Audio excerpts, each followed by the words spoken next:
Hello বন্ধুরা, কেমন আছেন সবাই? আশা করি সবাই ভালো আছেন। বন্ধুরা, আমাদের গল্পগুলো যদি ভালো লাগে অবশ্যই লাইক করবেন আর কমেন্ট করে জানিয়ে দেবেন। আর চ্যানেলে যদি নতুন হয়ে থাকেন অবশ্যই সাবস্ক্রাইব করে পাশে থাকা বেল আইকনটি প্রেস করে রাখুন, যাতে নতুন নতুন ভিডিও আপলোড করার সাথে সাথে আপনার নোটিফিকেশনে চলে যায়।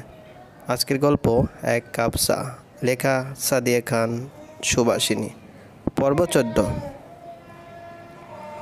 তাইলে সামিনার লগে বিয়ার ব্যবস্থা করতে বলো। রাশেদ তার মায়ের কথা শুনছিল, কিন্তু দৃষ্টি ছিল ইকুমের দিকে। ইকুম নিচের দিকে তাকিয়ে আছে, দু গাল বেয়ে নোনা স্রোত নেমে আসছে। নিচের ঠোঁট কামড়ে শাড়ির আঁচল খামচে ধরে সে হয়তো অপেক্ষা করছে রাশেদের উত্তরে। না। গমগম আওয়াজে রাশেদ স্পষ্টভাবে জানিয়ে দিল তার মাকে, আপনি বরং সমস্ত সম্পত্তি থেকে আমাকে বাদ দিয়ে দিন। হ্যাঁ, আইনিভাবে আপনার সাথে আমার ডিভোর্স হবে আম্মা। আপনি আমাকে ত্যাগ দিতে পারেন, আমার আর কিছুই বলা নেই। তুমি জানো না, রক্তের সম্পর্ক ছিন্নকারী জাহান্নামে যাইবে। ইকুমের পেটে থাকা সন্তান কি আমার রক্তের সম্পর্ক নয়? এতিমের উপর থেকে হাত তুলে নিলে আল্লাহ সইব না। আমি চাইনি তুলে নিতে, কিন্তু আমার সন্তানকে এতিম করতে পারবো না। মায়ের কথার অমান্য করতাছিস, কার সাথে পেট বাঁচাইছে কে জানে। থামুন আম্মা, আপনি ইকুমকে পছন্দ করেন না জানি, তাই বলে আপনি কারি চরিত্রে কথা বলতে পারেন না। তুই আমারে কসম দিছিলি, মায়ের থেকে ওই সেরিয়ার ওর পেটেরটা বড়, তোর মায়ের থেকে বড়।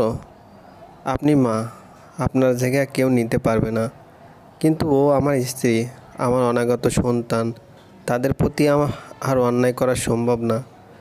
এক্ষুনি বাইর হয়ে যাবি আমার স্বামীর বাড়ি থেকে। ভালো থাকবেন আম্মা, আল্লাহ হাফেজ। রাশেদ ফোন রেখে প্রথমে মুখোমুখি হলো তার বড় ভাইয়ের। অবনত দৃষ্টিতে বলল, আমার অনেক দোষ ভাইজান, আমি জানি ইকুমকে আমার এই ঝামেলার জীবনে নিয়ে আসা ঠিক হয়নি, কিন্তু আমি পারছিলাম না ওকে ছাড়া থাকতে, তাই বাধ্য হয়ে আমাকে সব শর্তে রাজি হতে হয়েছিল। তখন আম্মা বলেছিল সিনহাকে আমার নাম দিতে হবে। আমি ইকুমকে চিনি, সে কখনোই না করবে না, কিন্তু বিয়ের রাতে সিনহার যখন শরীর খারাপ করলো হাসপাতাল থেকে ফেরার পর, তখন আম্মা আমাকে তার মাথায় হাত রেখে কসম দিয়েছিল, ইকুমকে আমি কিছুই জানাতে পারবো না। সে নিজে থেকে জেনে যদি আমার সংসার করে তবে করবে, আমি নিজ থেকে জানালে আম্মা আমাকে তার সন্তান হিসেবে আর মানবে না, ত্যাগ করবে আমাকে। আমি পরিবার হারাতে চাইনি, না চেয়েছিলাম ইকুমকে হারাতে, কিন্তু আজ আমার পিঠ দেয়ালে ঠেকেছে। আমি আর পারছি না, আমাকে মাফ করবেন।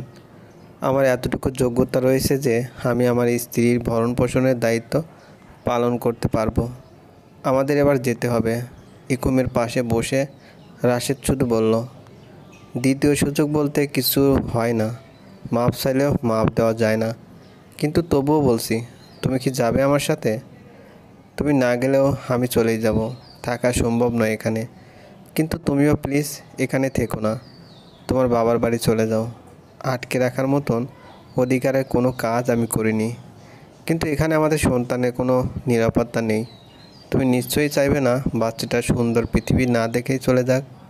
বাকিটা তোমার ইচ্ছে। পৃথিবীটা কি আদৌ সুন্দর চাচ্ছ? কই, আমি পৃথিবীর সৌন্দর্য দেখতে পাচ্ছি না। কোথায় সৌন্দর্য? সব তো হিংসে, ঘৃণা আর কুটচালে সাজানো অধ্যায়। কি হবে তোমাদের সন্তানের ভবিষ্যতের?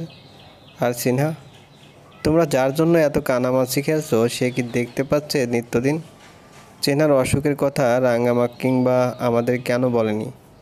একই বাড়িতে রইলাম, অথচ বাড়ির মেয়ের অসুখের কথা জানলাম না।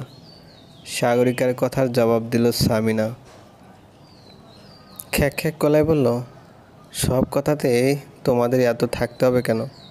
সিনার ভালোর জন্যই তোমাদের কাউকে জানাইনি, কারণ তোমরা ওকে স্পেশাল ট্রিট করবে। আমার সন্তানকে বিকলাঙ্গ করার ইচ্ছে আমার নেই। বিকলাঙ্গ কেন হবে? নিজের সাথে মানিয়ে নিত। বিকলাঙ্গ করার কথা না কি রাঙ্গামাকে কষ্ট দেওয়ার ধান্দায়? কথাটা বলে চট করে সে ঘুরে দাঁড়ালো বড় চাচার দিকে। সেদিকে তাকিয়ে বলল, তোমার মাকে কিন্তু আমি ডিটারজেন্ট দিয়ে ওয়াশিং মেশিনে ধোবো, আমি থাকতে তোমাদের মা লাগবে? তোমাদের মা বলে এমন অন্যায় মেনে নাও, আমি কিন্তু নেব না।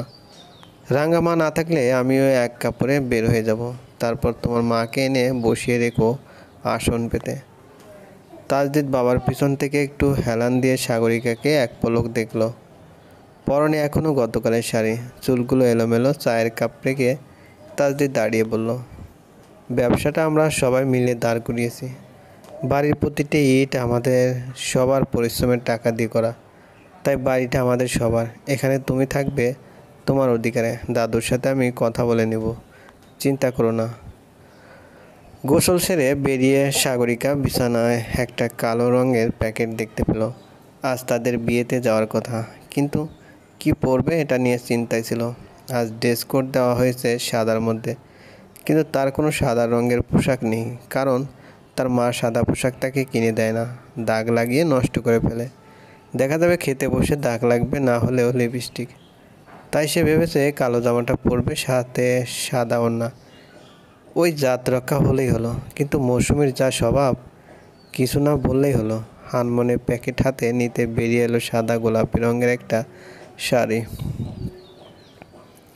শাড়িটা বেশ ভারী ছিল।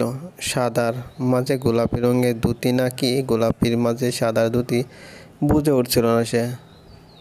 শাড়িটা নিয়ে উল্টে পাল্টে দেখতে বেরিয়ে এলো বাকি সব। শাড়ির সাথে বাকি সব দেখে সে বেশ অবাক হলো, কারণ আন্ডার গার্মেন্টসগুলো ছিল তার মাপের। তখন সে মনে মনে ধরে নিয়েছে এটা ইখুম নিয়ে এনেছে। তাজবিদকে দেখে দুই ঠোঁট গোল করে শেষ বাঁধালো সাগরিকার তুলি। আজ তাকে দারুণ লাগছে। হাসির ছলে সাগরিকার মা বলল, আজ তাজবিদের প্রেম পাক্কা, দেখিস বিআইন টিআইন পাস কিনা। পছন্দ হলে বলবি, একদম তুলে নিয়ে হাসবো। সাসির কথায় তাজবিদ একগাল হেসে বলল, পছন্দ তোমাদের সামনেই আছে, সময় হলে জানবে।